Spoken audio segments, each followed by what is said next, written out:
ल गाइस, यो चाहिँ गजरी गाउँपालिका वडा नम्बर 1 मा पर्ने पृथ्वीराज मार्ग हाइवेको लाइभ दृश्य। यो कोदो भन्ने ठाउँको दृश्य तपाईँलाई मैले देखाइरहेको छु। यहाँ चाहिँ हिजो आएको चिसो नदी बाढीको कारणले हिलो सडक यो राजमार्गमा पसेको हुनाले चाहिँ हिलो पन्छ्याउने कार्य भइरहेको छ। तपाईँहरूले दृश्यमा देख्न सक्नुहुन्छ। एउटा स्काइभेटर टिपरमा लोड गरिरहनु भएको छ भने लोडरले यो हिलो धकालेर लिएर आउने कार्य भइरहेको छ। गाइस, तपाईँहरूले देखिरहनु भएको छ। एउटा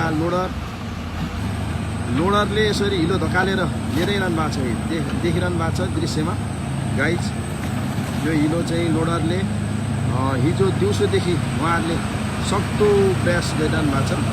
यसरी हिलो पन्छ्याउँदै पनि बाटो दिनको 3-4 बजिसकेको छ, अझ पनि पुगिसकेको छैन। यता 3वटा जेसिबी र